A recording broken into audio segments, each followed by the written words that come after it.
Ka halal Yahweh Bashem Yoshai Bashem Kakwadash Brakti Yahweh Brakti Yahweh Shai. Shalom. Give honor to Elder Jimas, great minister. Shalom. Shalom to the elect of the Told Tribes, we are scattered abroad. Greetings. We call ourselves the hopeful elect because we do not know who the elect are in these times. Shalom. Shalom. All right, this lesson is coming from the book of Isaiah, chapter 66, and it's the correct breakdown of Isaiah chapter 66 and 24. We're going to start at verse 15 and work our way down. I was like, all right, so we're going to get started. I got the brother David with me, accompanying me. Shalom, brother David. Good to see you. All right. So verse 15. For behold, the Lord will come with fire and with his chariots like a whirlwind to render his anger with fury and rebuke with flames of fire. The flames of fire is Babylon, the great. It's going to be destroyed. The missiles are going to come. The angels are going to come, led by Yahweh Shai. And second in command is Michael the archangel and numerous angels. And they're going to render fury and flames. This scripture has not happened yet, but this is going to happen. This is going to happen when Yahweh Shai comes with the angels and Michael the archangel. God. Maybe. All right, so to reiterate, flames of fire are coming to destroy Babylon the Great. So Salaki, I think a few moments ago I said the flames of fire is Babylon the Great, but the flames of fire is what's going to destroy Babylon the Great, and the flames is going to be destroyed by flames of fire through nuclear missiles. All right, verse 16, Isaiah 66 and verse 16. For by fire and by his sword will the Lord plead with all flesh, and the slain of the Lord shall be many. So Isaiah 66 is also accompanied by Isaiah 34, where the sword shall be bathed in heaven. Sword and the army are the missiles. And for the plead in this scripture, the word plead is to judge. The slain of Yahweh shall be many. This will be millions of people in Babylon. I got the word there for I got the Blue of the Bible. I'm gonna go to plead.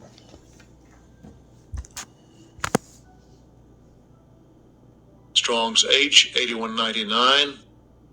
Shaphat.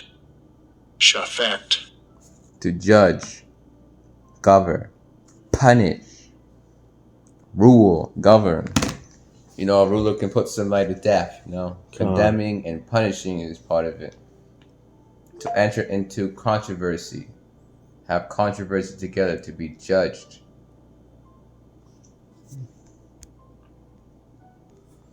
All right, the brother David read what Strong's word for plead was going on here. I want to bring out something because it's very interesting that it says right here. See if I can highlight this. It says to rule, govern, judge. Down here it says to execute judgment. Now, when you have a ruler, the ruler can execute judgment. That's something that we can't do right now. That's something that we're going to do as pertaining to Revelation. All right, first we're going to go to 2nd Ezra 6 and 9. For Esau is the end of the world, and Jacob is the beginning of it that followeth. And the word for world right here is Ion.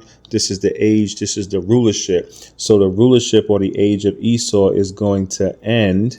And then Jacob is going to be the beginning of it that followeth. So Esau's rule is going to end and Jacob is going to take the power seat. And at that point, what will Jacob be able to do when he takes the power seat that he can't do right now? All right. This is the scripture in Revelation chapter 13 and 10. He that leadeth into captivity shall go into captivity. He that killeth with the sword must be killed with the sword. Here is the patience and the faith of the saints. So this is something that we cannot do now to Edom or the other heathen nations. This is going to be given to us when Yahweh Shai comes to take Esau down. We'll be in rulership. Then we'll be able to put them into captivity. We'll be able to render them with the sword and kill with the sword, as the scripture says. Because we'll be in rulership, and that'll be our time and our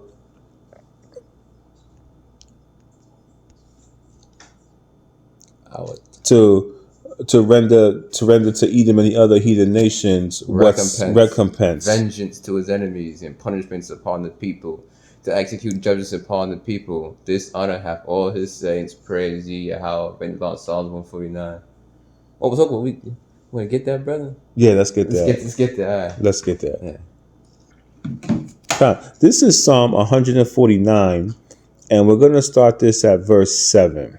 We'll read 7, 8, and 9, because this is something that's going to happen, or something that we'll be able to do in the future that we can't do now.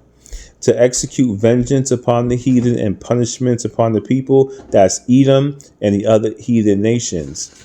To bind their kings with chains and their nobles with fetters of iron. That was something that was done to us. That's going to be done to them. We just read Revelation 13:10. He that leadeth into captivity shall go into captivity. And you see in verse 7, they're kings and all that. Verse 8's like, yeah. They're kings, and they're nobles. You got their leaders, their presidents. You got all them people. You even got the Rothschilds, the Rockefellers, the Oppenheimers, the Bilderbergs. You got Amalek. You got all them people. The elites of Esau, which is according to the Rothschilds, the bankers, the Rothschilds, and Oppenheimers. And if you didn't know, now you know. Thank you, brother. All right, verse 9. To execute upon them the judgment written, this honor have all his saints, praise ye the Lord, to execute upon them the judgment that's written. So Psalm 149 is backing up 2nd Ezra 6 and 9, as well as Revelation 13 and 10. Those are the things that we're going to do to Esau, Edom, and even the heathen nations when we're put back in the rulership. When it's back to Jacob ruling in the power seat through Yahweh Bashem, Yahweh Shai. I got a precept, brother? Absolutely. This is Romans chapter 8, verse 16. The Spirit itself beareth witness with our spirit that we are the children of Yahweh, and if children, then heirs of Yahweh, and joint heirs with Hamashiach, if so be that we suffer with him, that we may be also glorified together. Joint heirs with Yahweh Shai. The elect man is going to be heirs, ruling alongside Yahweh Shai. To do these things, you will have women there in the kingdom, but they won't be ruling in the stead of a man. I'm using the right terminology, right? Instead of a man. Khan. And to make it even more simplified, if you don't know what that meant, they won't be ruling like a man would rule.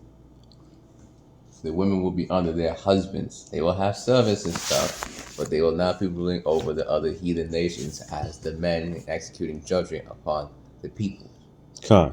Hold on one moment, brother, while I pull the scripture up. For some reason, it didn't want to pull up. All right, thank you, brother, for reading that. This is I'm not sure the scripture didn't pull up before. That was from the book of Romans, chapter 8, verses 16 and 17.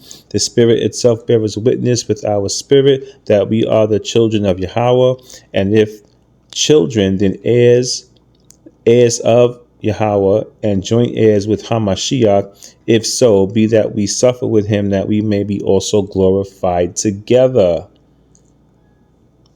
So it's not going to be all peaches and cream. You have to take the good along with the bad. So right now we are able to rehearse the righteous acts, give praises to Yahweh Bashem, Yahweh Shai. But before we can move forward with the kingdom of Yahweh Bashem, Yahweh Shai, we still got to go through the rest of Jacob's trouble, which is going to greatly intensify.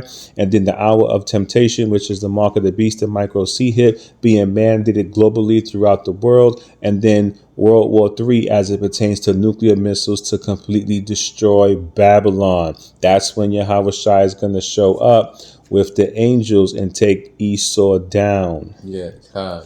Pursuing the Isaiah chapter 9 verse 5, bringing a fuel of fire, World War III going nuclear, that third world written about Revelation, that third world war, which is going to be with burning a fuel of fire, pursuing the Isaiah chapter 9 verse 5. So the book of Revelation talks about 3 different worlds. Those are each world wars. The third world is the third world is the third world war. Yahweh Shai come back with all the holy angels, as he spoke about.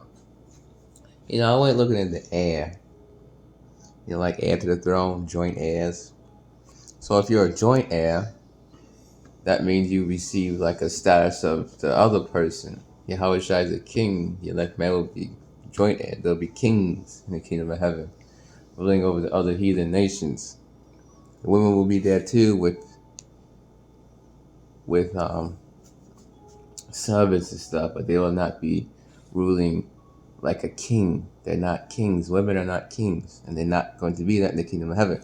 This is the definition for heir on Google. A person inheriting or continuing the legacy of a predecessor. So if you liken Yahweh Shai to the predecessor, the elect man will be kings like Yahweh Shai in the kingdom of heaven. Now, of course, Yahweh Shai, he's the king of kings. He will have the highest kingly status. There's going to be a ranking in the kingdom of heaven. Yahweh Shai on top, kingly. Underneath him is going to be King David. You're going to have the 144,000. You're going to have the elect, the rest of the elect. So yeah, the women will not be kings in the kingdom of heaven, but they will have their servants and so on and so forth. They will not rule as a king. All right, we're going to go back to Isaiah 66 and verse 17. All right. Isaiah 66 and 17. They that sanctify themselves and purify themselves in the gardens behind one tree in the midst, eating swine's flesh, and the abomination and the mouse shall be consumed together, saith the Lord. So they that sanctify themselves, that's talking about Jake. That's talking about Jake. That's the ones that's not gonna make it. That's all those Christians. The church people living in America will die in America by fire. All those churches and those pastors, they all gonna die. They're going to taste of that plague pursuant to the scriptures. God. And that plague is what? These nuclear missiles coming and bringing fire. Zechariah 14 verse 12 goes into it, and 2nd Esdras goes into it as well.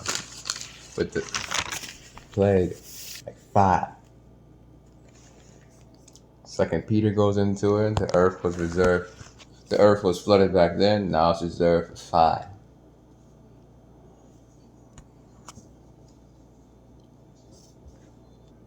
All right. We changing gears just slightly. We're going to skip down to Isaiah chapter 66 and verse 22.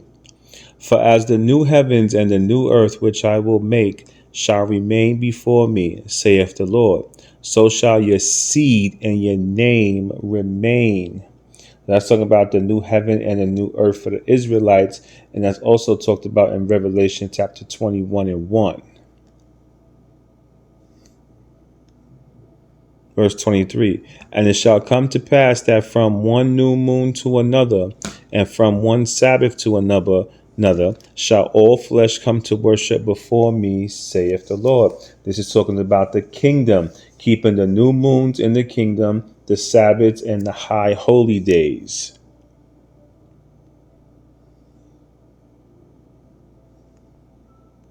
All right. Now, this is the main scripture that we wanted to bring out. The ones in the beginning was like a build-up. So this is Isaiah 66 and 24.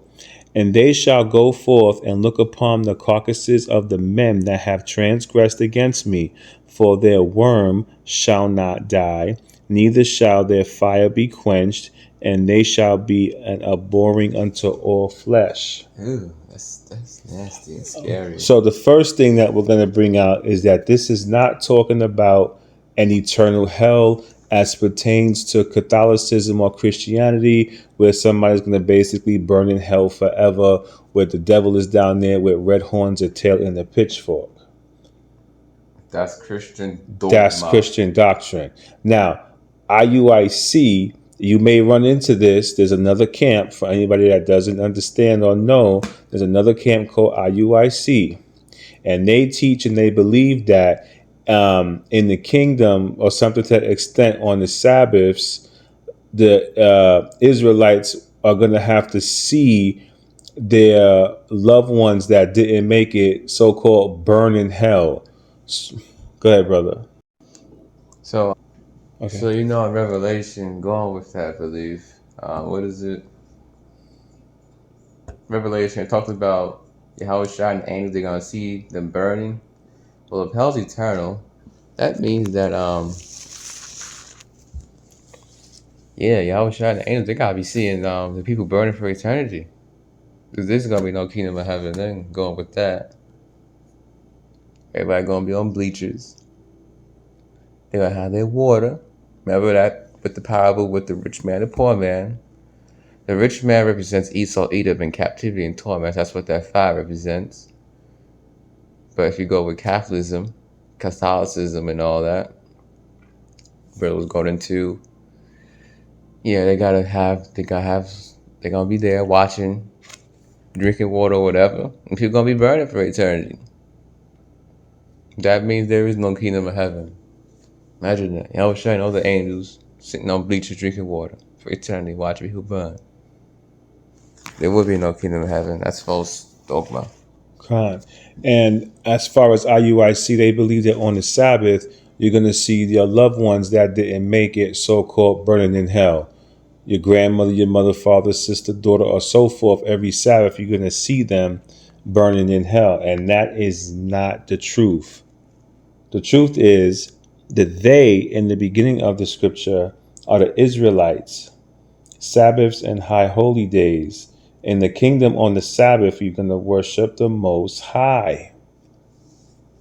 They shall go forth. Who's the day? The Israelites. Now, Isaiah 66:24 is talking about the kingdom of heaven. The people in Isaiah 66:24 are dead and gone. Fire, worm, doth not quench. Yahushua said this in Mark chapter 9 and 44, and also in Sirach chapter 7 and 17.